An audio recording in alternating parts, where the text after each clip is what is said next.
Good morning. Welcome to the Western Historical Society Museum and our display on the First World War. I'm Dick Troxell. This is Neil Horner. We're members of the Western Historical Society and we'll be your guides through this exhibit. Why bother with World War I at all? After all, it started 100 years ago. Everybody who fought in it or was associated with it in any way is long gone, and it's ancient history, right? Actually, it made a very violent change in world history, not only for nations, but for millions of individual families as well.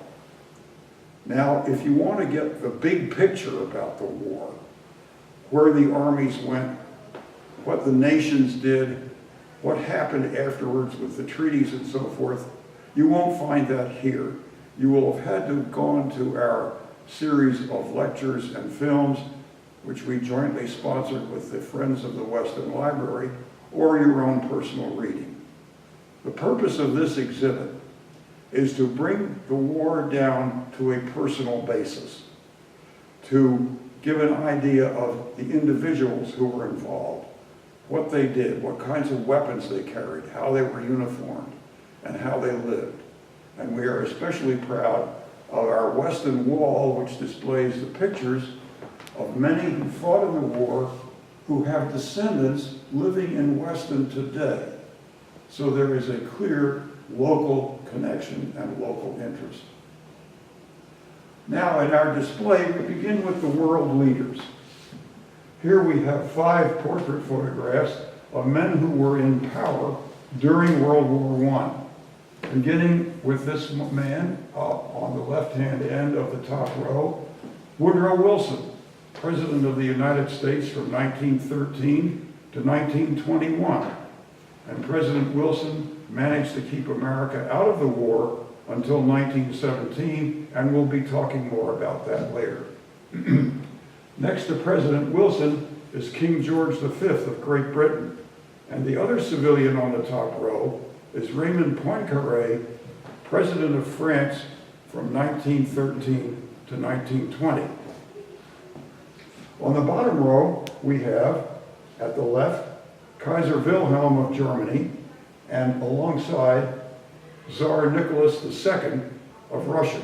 Now, Kaiser is simply a German word borrowed from Latin, and it means emperor, and Tsar, or Tsar, is the Russian equivalent of the same word. Now, if you detect some family resemblance among these 3 men in uniform, you're right, because they were cousins. Vilhelm and George were both grandsons of Britain's Queen Victoria. And Tsar Nicholas and King George, their mothers were sisters, the Princesses Alexandra and Dagmar of the royal family of Denmark. So these men were all related. Now this raises the question, what power did these crowned heads actually have? Bear in mind that in 1914, every nation in Europe, with the sole exceptions of France and Switzerland, was a monarchy of some sort or another. Well, King George didn't have any power at all, really. Under the British system of government, it was wholly the responsibility of the Prime Minister and his cabinet to declare war. The king had no voice in it. Because the British officials, the Prime Minister and his cabinet, were already, by definition, members of Parliament, they were elected politicians. The Tsar had some power. We know that in Russia at the time, the armies could not march, mobilization could not start, unless the Tsar himself personally signed the orders.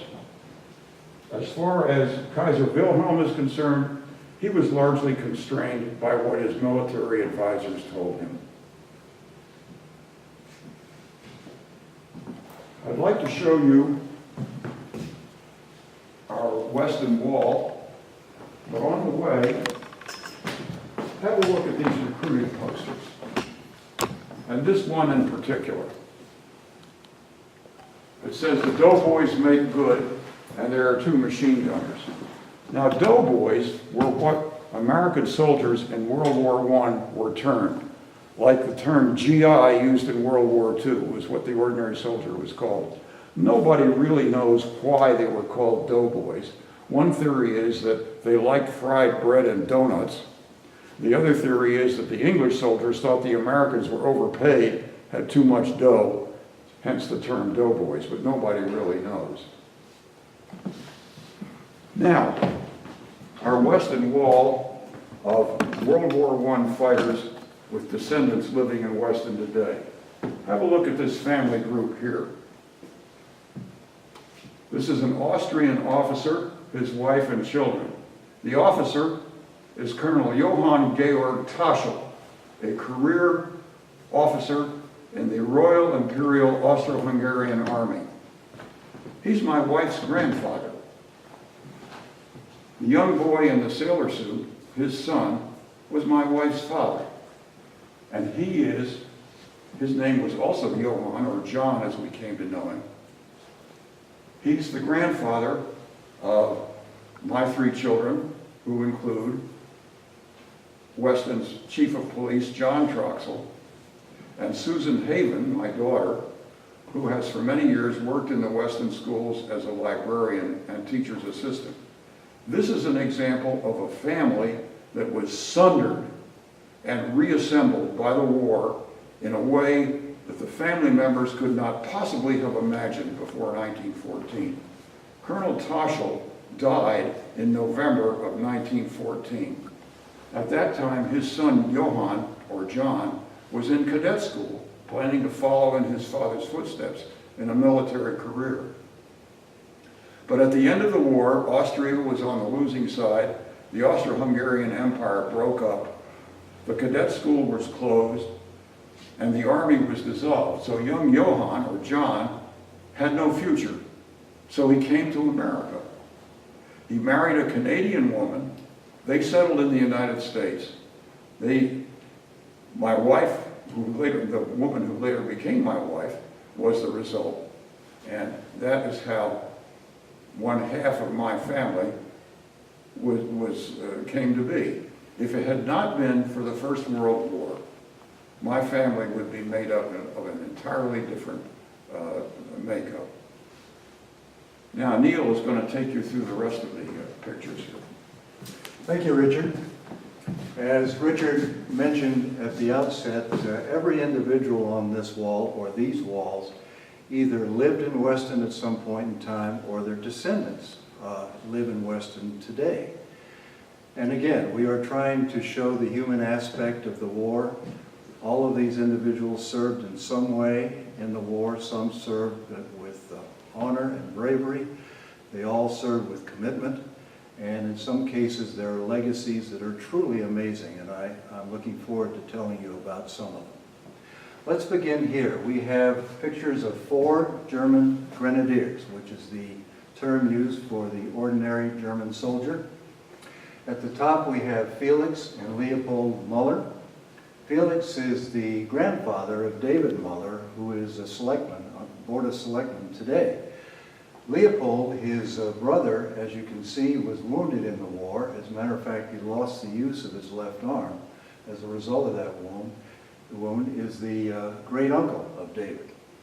Now, Felix and Leopold, after the war, when the Nazis took over in Nazi Germany about 1933, they suffered immensely from discrimination and persecution as Jews. Felix wanted to keep his family safe, of course, and he thought the best place, the best way to do that is to take the family to a major urban area. So they moved to Frankfurt, Germany in the 1930s. However, in 1938, he was arrested, he was released, and he made his way to Switzerland, but he had no right to stay in Switzerland, according to the convention of the country at that time. So he was fortunate enough to have a cousin who was able to sponsor him on a visa to make the trip to the United States in 1941, where he lived until 1979 when he died. However, Leopold, who was also arrested and released and then re-arrested again, was taken from a small town called Bad Kissingen, a spa town in Bavaria, to the east to a camp, and he and his family were killed at that camp in 1942. These two gentlemen here, again, two ordinary soldiers, are Wilhelm Schussler, who is the grandfather of Rosemarie Stock, Weston resident, and her great-uncle, Edward Balke, who was also a member of the German Imperial Army at that time. They were both restaurateurs and owners of pubs, and Mr. Balke, or Herr Balke, was also a master carpenter. They were fairly ordinary middle-class people before the war. They fought well in the war from 1914 to 1917 and came back home and took over the same jobs and occupations that they had before the war. Here we have a very interesting poster of a very intense man. His name is Lord Kitchener. He was the Secretary of State for War for Great Britain at the beginning of the war. And he is imploring all young men to join the British Army. This iconic poster led to the poster that was developed by James Montgomery Flagg in 1916, just before the Americans entered the war. This poster was developed in September of 1914 and was plastered all over Great Britain. There were thousands of them in Trafalgar Square on Nelson's column. Today there are only 4 left in known existence in the world, and they're all back in England. Posters from this were not uncommon. The Germans had a poster just like it that said, "You should join the army." The Russians had another one with the same image of a soldier pointing at you, imploring you. The Russian one said, "Why aren't you in the army?" A question that had to be very carefully answered at that time. One more poster that resulted from this image was one that we may all know and remember, in the poster of Smokey the Bear, who reaches out and says, "Only you can prevent forest fires." So this image was pervasive across the decades. This gentleman here is James Downey Thompson. He is the grandfather of Barbara Rome Gross, and he's a Scotsman. And he joined the 1st Royal Dragoons in the British Army and spent the entire war, 1914 to 1980, in that unit. He survived, he came back to Great Britain, and lived a full life. This is now the American wall that I'm going to take you through. And we'll start with this gentleman here. His name is Emil Pearson. He is the father of Sharon Gilbert, who is the archivist of the Western Historical Society and has been serving the society for over 11 years. Underneath you see the honor roll certificate that was presented to him, which shows the date of his enlistment and also the unit that he was in, the 339th Infantry. This picture of these 3 gentlemen, I believe this picture was taken before they were embarking upon their trip to serve in Europe. They are 3 of the Moore brothers. They're 3 of 13 siblings of the Moore family that lived in Weston about the time of the First World War. On the left is Frederick More. He joined at age 17. He went to Europe. He fought bravely. He fought in the Battle of Meuse-Argonne, which was the biggest American battle during the First World War. Over 1 million men spread across 100 miles on the Western Front fought in that particular battle. He unfortunately was killed at the end of September at the Meuse-Argonne. He was brought back. He is now buried in the Coley Cemetery, the Weston Cemetery on Weston Road. His brothers Miller and Minor did return after the war. However, Moore suffered from a gas attack and gas poisoning, and he died at a very young age between World War I and World War II. Moores still live in the Weston and Fairfield County area, descendants of this family, the Moores that were in Weston in about the time of the First World War. This gentleman here, William Sweet, it's Corporal William Sweet. He's a Marine. Corporal Sweet is the father of Shirley Stanton of Weston. Shirley and her husband, Warren Stanton, are longtime residents of Weston. He did not set foot on land in terms of participating in the war. He was assigned to a Marine unit on the USS Oklahoma. This is Captain Ernest Stanton. He is the father of Warren Stanton. And his career during World War I was quite unusual. He joined at a very young age an organization called the American Field Service. The American Field Service was an organization made up entirely of volunteers, primarily Americans, whose job it was to drive ambulances and to drive truck convoys in France during the early part of World War I, 1915 and 1916. This was a very interesting unit. Ambulance drivers have a well-known legacy and history. Ernest Hemingway, Joan dos Passos, Somerset Maugham, all part of the lost generation, drove ambulances during the early part of the war. Composers like Maurice Ravel, for example, was also an ambulance driver, as was Walt Disney. As a matter of fact, his ambulance in France has a cartoon character painted on the side of his ambulance. In 1916, Ernest Stanton, the ambulance driver, came back to the United States, was married in Grosse Isle, Michigan, and joined the officer training school and was commissioned a first lieutenant, went back to France, fought in the same areas that he drove ambulances, Verdun, for example.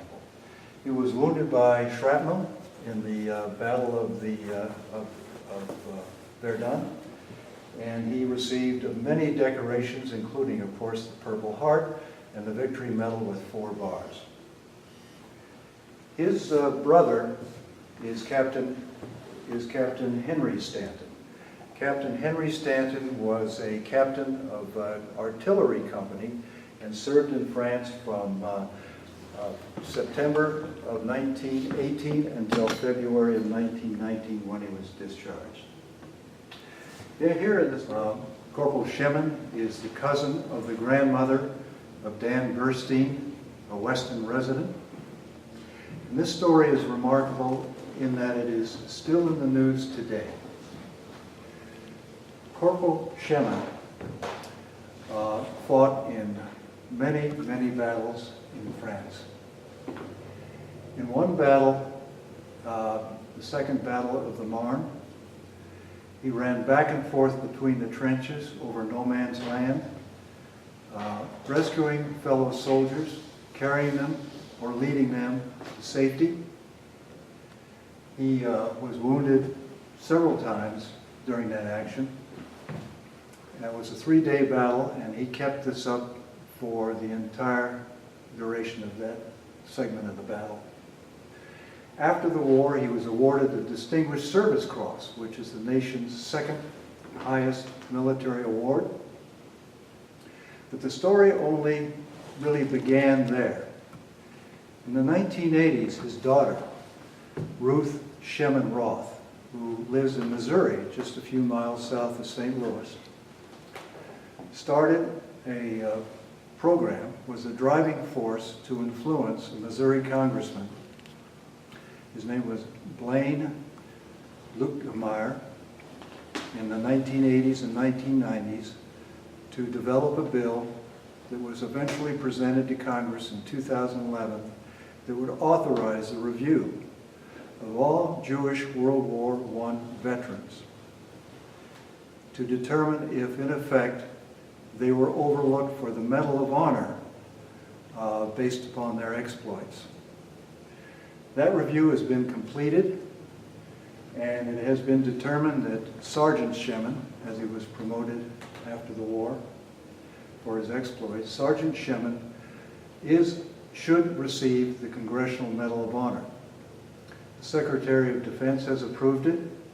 It is now ready to be presented by the President Obama, and it should be just a matter of time when that award posthumously will be made.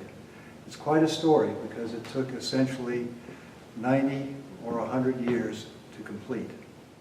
Here in this very small picture we have 5 soldiers lined up in front of their barracks. The second from the right is Norman Holt, and he is the father of Mrs. Richard Pike, a Weston resident. This is Ruth Marie Treadwell. She was a Navy nurse. She joined the United States Naval Reserve Forces And she served on the East Coast in hospitals, including the Naval Hospital in Annapolis and also the Naval Hospital in Newport News. She met her then-to-be husband at a medic that was at the Newport News Hospital serving with her. After the war, she came back to Weston and became a school teacher at the Good Hill School. This gentleman here in the civilian clothes is Gento di Pasquale, and he was an Italian immigrant that immigrated to New Jersey and is the grandfather of Jess di Pasquale, who is on the Board of Police Commissioners for Weston. Now, Gento, this is his discharge. This is his enlistment papers. He was gassed suffered a gas attack when he was in Europe. He was awarded the Purple Heart, and we have his medals. They were also donated by Jesse Di Pasquale, and we'll show them to you in a few minutes. Now this picture, there are no Weston residents as far as we know in this picture. It is the Rainbow Division. It is marching underneath the Arc de Triomphe on July 4th in 1917, just after they landed, and they're on their way to the battle zone. This gentleman here is Sergeant McAdam Ransom. He is the father of Jane Gray. He was a Marine sergeant at this time, and you can see pinned to his tunic is the Croix de Guerre. The Croix de Guerre was the award given most prominently to foreigners for their service to France in the world wars. And Richard, why don't you take it from here and describe this gentleman? Thank you. This is First Lieutenant Willard W. Troxell of the Corps of Engineers. He's my father. He was a civil engineer by profession. He joined the Army, got a direct commission as a first lieutenant in 1917, went to France in early 1918, served first in what was called then the defensive sector, which was a quiet sector in Alsace down near the Swiss border, was then transferred up, his unit, the 104th Engineer Regiment, was moved up to the front in support of the Meuse-Argonne offensive, which began September 26, 1918. And his unit fought all throughout that offensive up until the armistice in 1918. He remained in France until 1919, because at that point there were something like 2.5 million Americans in France, and there weren't enough ships to bring them all at home at the same time, so they had to wait. And the American Army was parceled out to French villages all over the country awaiting shipment. My father returned in 1919. He married the same girl that he'd been seeing until before he went off to war. So he is an example of one whose life was really not affected or interrupted by the war. His life wasn't changed, but I think his psychology was, because my mother told me once that in the early years of their marriage, in the early 1920s, my father would frequently have nightmares. And when wakened up by my mother, he would say, "The damn Germans were chasing me again."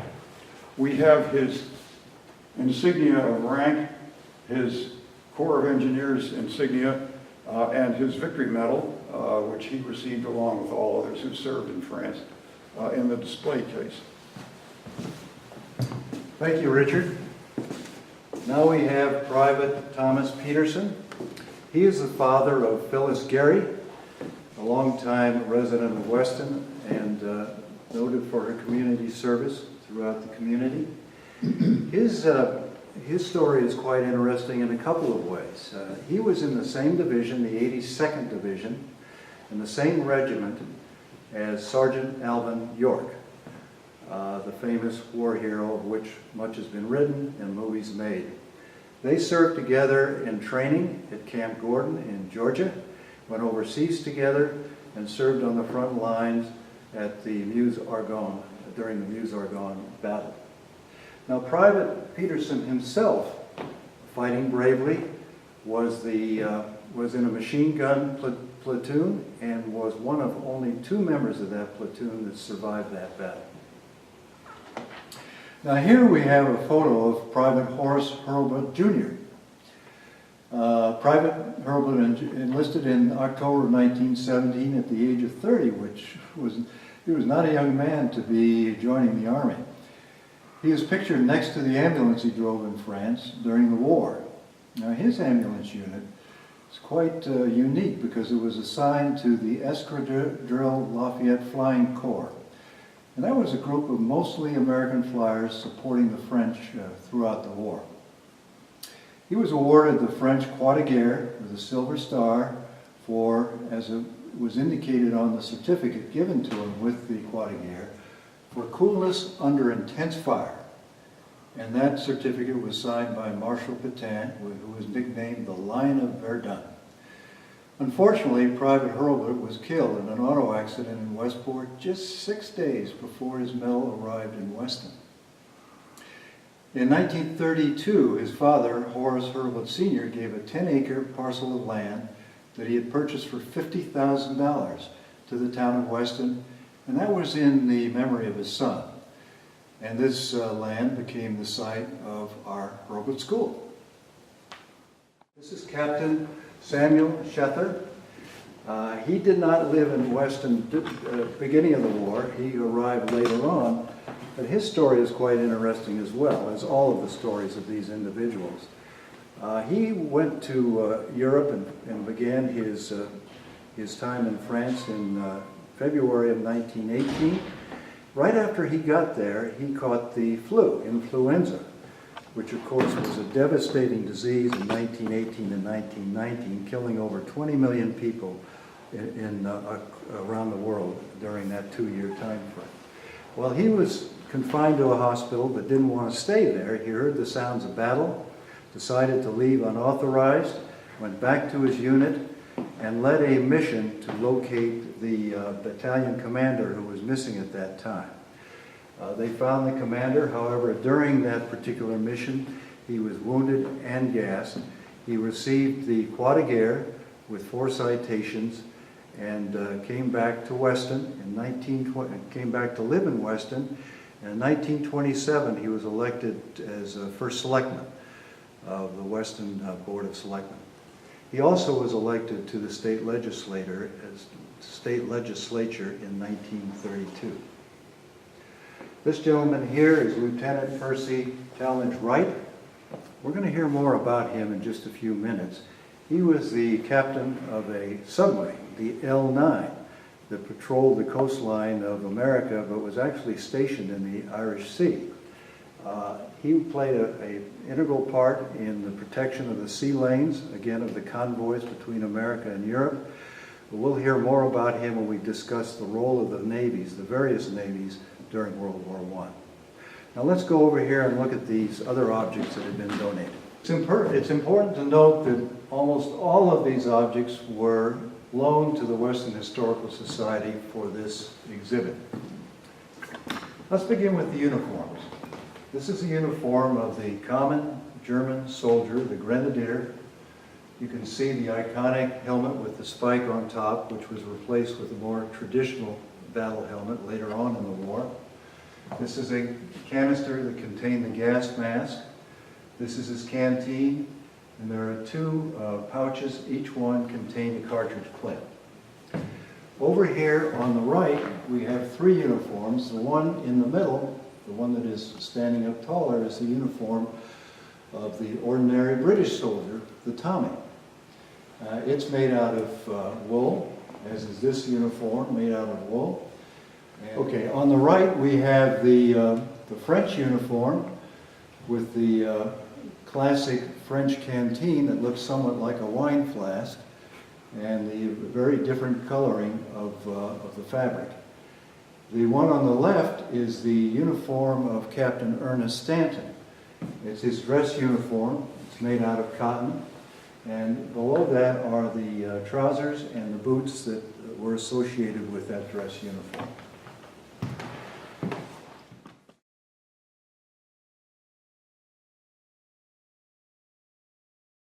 In this case, we have a number of items loaned to the Society.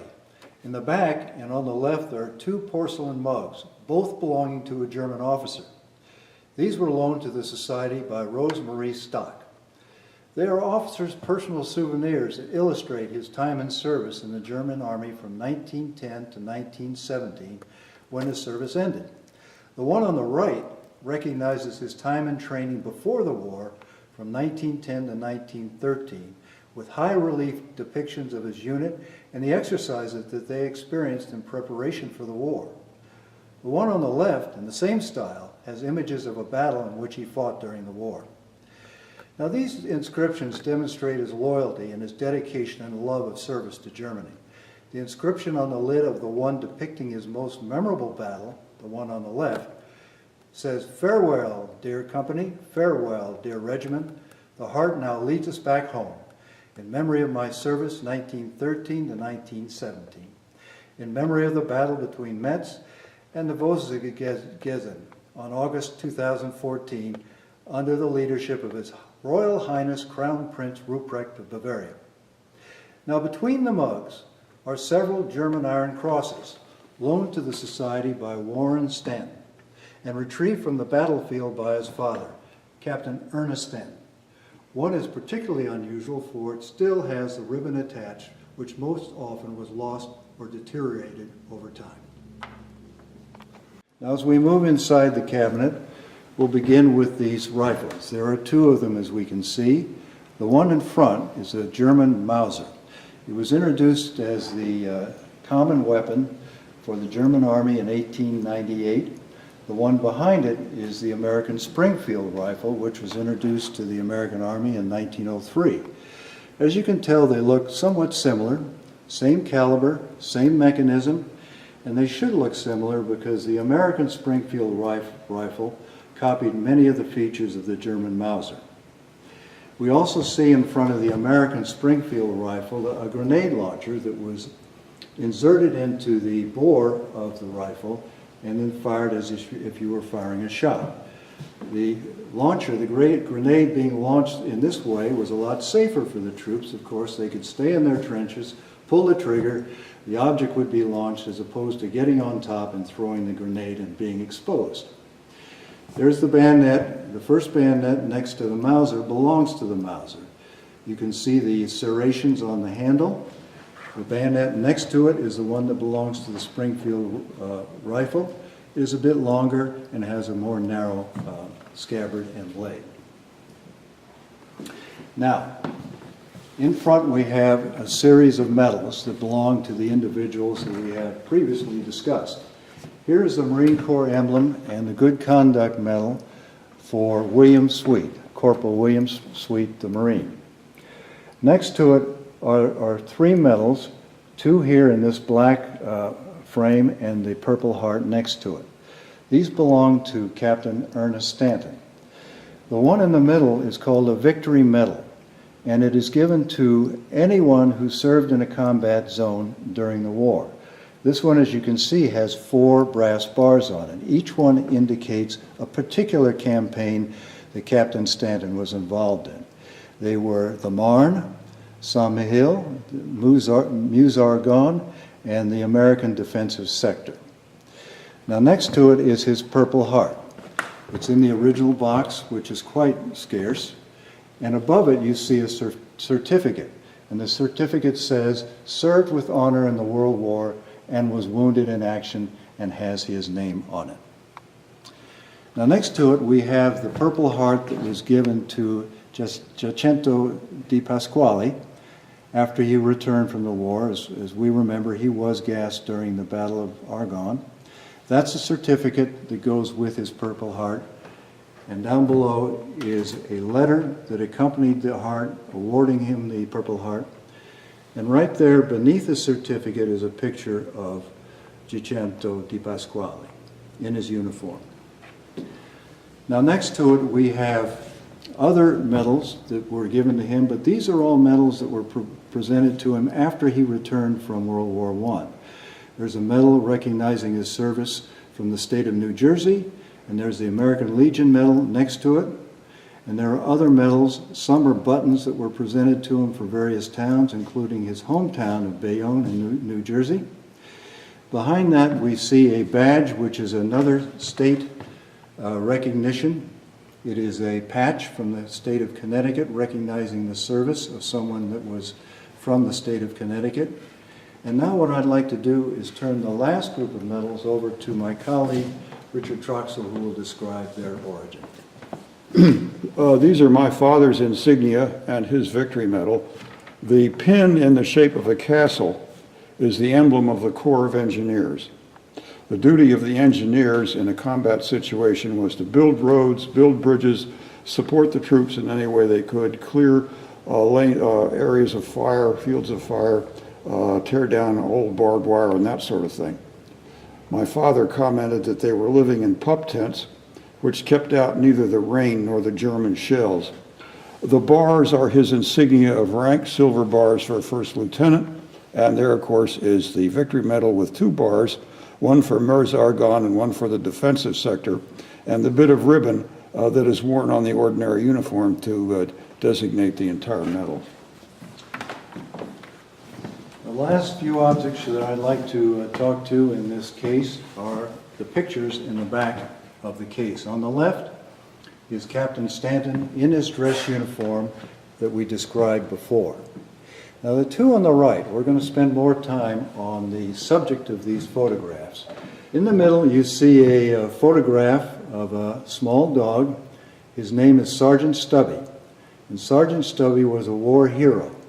He became a member of the 102nd Regiment, the Connecticut Regiment, that went to France. Stubby went with him, and we'll describe his exploits in a few minutes. He trained with his unit, the 102nd Regiment, in the Yale Bowl. And there's a picture of the tents in the Yale Bowl in New Haven. So with that, I will turn back to my colleague who will describe the air war. World War I was the first war in which aviation was a factor. Of course, airplanes had been developed earlier on, but they were used in warfare for the first time in the 1914-1918 war. Now here we have a segment of the propeller from a German plane, bearing the brand name Wotan, named for one of the Norse gods. And this is the man who flew the plane. Apparently after the war, he managed to slice off part of the propeller, which you notice is made of laminated wood, and keep that for a souvenir. Looking at the photographic array here, on top we have German balloons. Now we're not quite sure what these particular balloons were used for. Possibly observation, possibly to protect ground installations in some way. We don't really know because there's an absence of equipment hanging here. There are no motors, there's no cab. In any event, the Germans used these extensively. The picture below shows a French aviator loading the machine gun in his plane. Now the fully automatic machine gun was first used in warfare in the Russo-Japanese War of 1904-1905. And on the ground, it's a devastating weapon. It was a devastating weapon in the First World War and contributed hugely to the enormous casualties in that war. But when you wed the automatic machine gun to the airplane, you get something brand new. You get what the military today calls a weapon system. And it made possible a whole new form of combat, air-to-air, plane-to-plane combat, which later became known as dogfighting.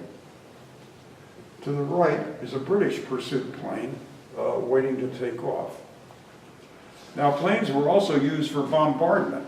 And over here in the display case, we have an early bomb site. Now, why does there have to be a special site for a bomb?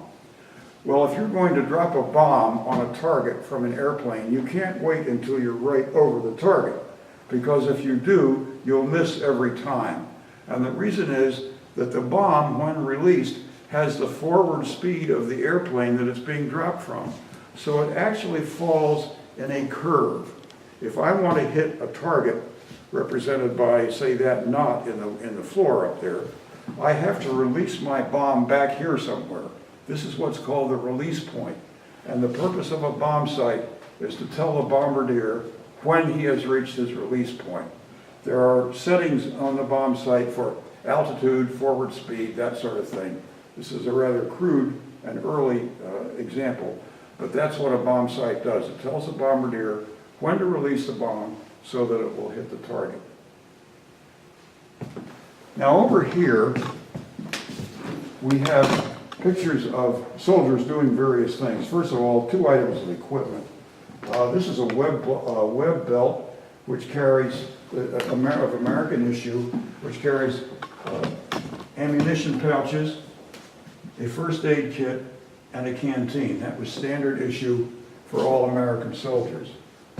This is a balaclava. It's a homemade item of apparel. One thing that women on the home front were encouraged to do was knit socks and other apparel for the soldiers at the front.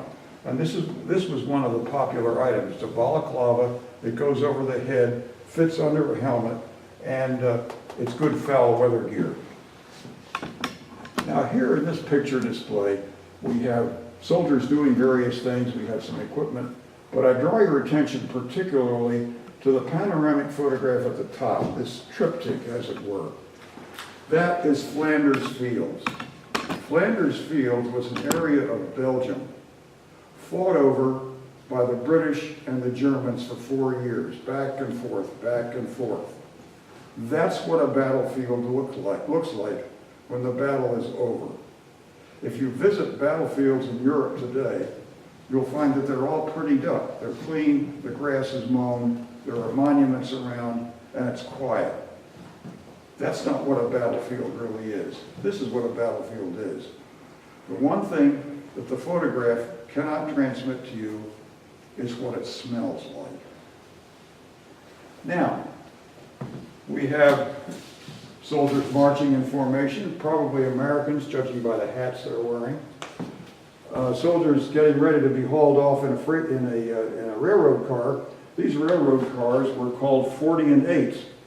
They were built by the French, and they were called 40 and 8s because they were designed to carry 40 men and 8 horses. Now here is a picture of General Pershing and his staff. This is Pershing. This officer, the second one from the right on the back row, is named George Catlett Marshall. He was Pershing's logistics expert. He did all of the planning for the logistics for the 1st Division, and later had to do the planning for all of the logistics for the entire American Expeditionary Force, or AEF. George Marshall was a professional officer. He was a graduate of Virginia Military Institute. He stayed in the Army after the war. He became Chief of Staff of the United States Army, which is the highest uniformed job, in 1939, picked for that job by President Franklin Roosevelt. There were about 20 or 30 other generals in line ahead of him for the job, but Roosevelt reached down and grabbed Marshall. It was a brilliant selection because Marshall did a fantastic job of strategic and logistical planning during World War II. He later became United States Secretary of State and was the author of the Marshall Plan at the end of World War II. The Marshall Plan is, I believe, the only example in history of when a victorious nation paid the entire cost of rebuilding the defeated nations. Prior to that time, as exemplified, for example, in the Versailles Treaty, the idea was the loser pays the bill. We learned that that didn't work, so we did it a different way at the end of World War II, and that was designed by then General Marshall. Over here we have a tank. Now the tank was a true innovation in the First World War. It was invented by the British. It first appeared in combat in 1916 at Cambrai. The early tanks were unreliable. The engines broke down, the treads fell off. They could not exploit the breakthrough that they created, but the design quickly matured. At its peak, the American Army had a tank corps of about 350 tanks, mostly of French manufacture. They were commanded by one Lieutenant Colonel George Patton. Patton was also a career officer who stayed in the Army, originally a cavalryman. He became a noted leader of armored force in the Second World War and was the subject of a Hollywood movie some years ago. Now, I'm making a point here, and the point I'm making is that many of the great military leaders of World War II learned their craft in World War I. Now, Neil is going to tell you all about Sergeant Stubby. Well, Richard Troxell mentioned at the beginning that this is somewhat of a unique exhibit because we're going to capture more of the human aspect of the war. Now, this is kind of a human aspect. It's also a canine aspect of World War I. We're going to tell a story about Sergeant Stubby. Sergeant Stubby was a hero dog during the war. It began when Sergeant Stubby was just a pup. He was a little brindle puppy who wandered into the Yale Bowl in the middle of July of 1917. Now, the Yale Bowl at that time was being used as the base of training for the Connecticut 102nd Infantry Regiment. So Sergeant Stubby wanders in, he's a stray, and he's rescued by Private Robert Conroy, who in effect becomes his master. Now Stubby is accepted by the regiment as one of them. He trains with them, he marches with them, he learns how to march with the bugle call, and he learns how to recognize that it's time for chow. He also learned to salute. He would lift his little paw up to his right eyebrow and give a little tick and salute whoever he felt was appropriate or that his owner felt was appropriate. Now, after training, Sergeant Stubby was smuggled aboard the train that took the regiment to the point of port of embarkation, which was Newport News, Virginia. So he was hidden under the tunic of Private Conroy during that trip so that the various officers walking up and down the aisle would not notice it. He was smuggled on board the SS Minnesota, which was the troop transport that took the regiment to Europe. In the middle of the voyage, halfway out on our way, he was brought up from his hiding space, which was a coal bin, in the very, very bottom of the ship. And he was brought up for some fresh air, was allowed to run around on deck. He met the other soldiers, he met the sailors, and became a real companion for the rest of the voyage. Now the problem was getting him off the ship. He was again smuggled off the ship under the tunic of Private Conroy.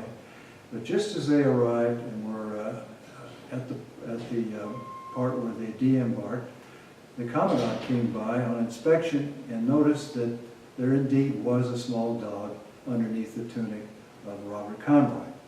He admonished the private and said that they were not allowed, and what did Stubby do when he was put down on the ground? He saluted the Commandant. The Commandant thought, well, this is a very special animal. He issued special orders for Sergeant Stubby to become the official mascot of the regiment. So Stubby was now ingrained in the regiment as a member of their force. He fought, or was in, 17 battles in Europe. He was wounded many times, 4 times seriously as a matter of fact. But he had certain skills that actually saved lives. One of his ordeals was suffering a gas attack, and he was hospitalized in a field hospital to recover. As a result of that gas attack, he became very sensitive to the smell of gas. So later on in battles, he would sense that there was gas on its way. He would jump into the trenches, and he would bite and bark at his fellow soldiers, bite them in order to alert them that indeed they better prepare for this gas attack. They would don their gas mask and put a little gas mask on Stubby as well. He also had a keen sense of hearing, and he could hear the artillery shells as they were being launched before the soldiers could hear them. He would bark and warn them to take cover. As I mentioned, he was wounded. He was wounded by a German hand grenade that was thrown as the German was retreating. However, he did recover from that, and as a result, he became quite interested in getting even with the Germans. One day he found a German in an abandoned American trench who was mapping American positions, and he jumped into the trench, grabbed the German by the leg, then grabbed him by the pants until the American soldiers could come and take him away. Now, after being wounded, he was taken first to a field hospital and then to an American Red Cross hospital, which became the hospital of choice, if you will, during the second half of the World War. Here you see an American ambulance, not taking Stubby necessarily, but here you do see a picture of Stubby in front of a poster promoting the American Red Cross. He became the poster dog or the poster boy for the American Red Cross, as well as receiving an honor from the American Legion. Here's a picture of him being presented with that gold medal from the American Legion by General Pershing with Private Conroy in the background. Now over here, it wasn't just Sergeant Stubby who was able to sense and recognize a gas attack. This is a French soldier with a French dog. And you can see that they're both equipped with a gas mask. Horses as well, of course, had gas masks because horses were the burden of work, if you will, for much of the war. Now here's a picture of Sergeant Stubby. Actually, this picture is during training. You can see him with his tunic on, his hat on, and his fellow soldiers standing behind him. Now, Sergeant Stubby survived the war. As I mentioned, he was in 17 battles. He came back to the United States with Private Conroy, who by then was Sergeant Conroy. And Sergeant Conroy was discharged and went to Georgetown University to study law. And of course, he took Sergeant Stubby along with him. Now, here's a picture of Sergeant Stubby in front of the football team, the Hoyas of Georgetown University. Halftime show for Georgetown was Stubby in the middle of the field, pushing a football up and down and occasionally tapping it with his paw. Instead of cheerleaders and a marching band, the Hoyas were very, very happy to have Stubby on board. So that's the story of Stubby, with one final comment. Here is Stubby long after the war. He died at the age of 9. This is him. It's a plaster cast. I must say that this is his skin and his medals and his tunic. It was given to him by the ladies from the Somme Hill, which is one of the battles that he was in. So he is in the Smithsonian Institution. Anyone who's interested in the story of Stubby can visit him in Washington, D.C. One doesn't ordinarily think of the First World War as a naval war, a war at sea. We're familiar with the trenches, the ground war, the movement of the armies, all that sort of thing, but not what happened at sea. It was, in fact, the war at sea that drew America into the war, and that happened this way. President Wilson had decreed a policy of absolute neutrality when the war broke out in 1914. No favor to one side or the other. In fact, he tried to spread this doctrine of neutrality to the citizenry at large. My mother told me that she remembered little signs in the movie theaters at the time, "Don't cheer the newsreels, we're neutral." In early 1917, the German General Staff looked at their maps of the Western Front and concluded that they were stuck. They were not going to dislodge the British and the French. Nothing was going to happen one way or the other of any significance. They needed a breakthrough. And they decided the only thing they could do would be to knock one of the Allies out of the war. Great Britain, being an island, was the obvious candidate, and they would do it by unrestricted submarine warfare. This meant that they ordered their U-boats to torpedo any ship flying any flag approaching the coast of Great Britain or France. Any kind of ship, merchant ship, warship, somebody's private yacht, whatever. If it was approaching the war zone, it would be torpedoed without warning. Naturally, in carrying out this policy, they torpedoed a number of American ships with loss of American lives. And after protesting to no avail to the German government, President Wilson submitted to Congress a request for a declaration of war, which the Congress enacted and we were brought into war that way. Now, one of the people in our Weston display over there was Lieutenant Percy Wright of the United States Navy. He is the grandfather of Mrs. Richard Wolfe, a resident of Weston. He was a submarine commander, and this is his submarine, the L9. There is Lieutenant Wright, or Captain Wright, as we give him his proper courtesy title, taking a sighting with a sextant. Here he is with his officers. Now, the L9 was a very small submarine. Submarines were small in those days. And it had to be towed to its patrol station in the Irish Sea because it didn't have enough fuel capacity to make the journey under its own power, unlike the submarines of World War II, for example. So here we have pictures of the submarine, pictures of Captain Wright, and this wheel here is the control wheel for the diving planes of an American submarine. Over in the display case here, we have parts of Lieutenant or Captain Wright's dress uniform, the gold epaulets, the hat, and so forth. The model here is a model of a submarine chaser or submarine killer. These were produced in great number in World War I, and they were used for anti-submarine patrol. At the end of the war, the troops came home, and the job then was to integrate them back into the economy with jobs. Here's a U.S. Employment Service, the Department of Labor poster, and here is an honor roll of returning troops. And here is something we should never forget. We saw what a battlefield looks like after the battle. This is what remains.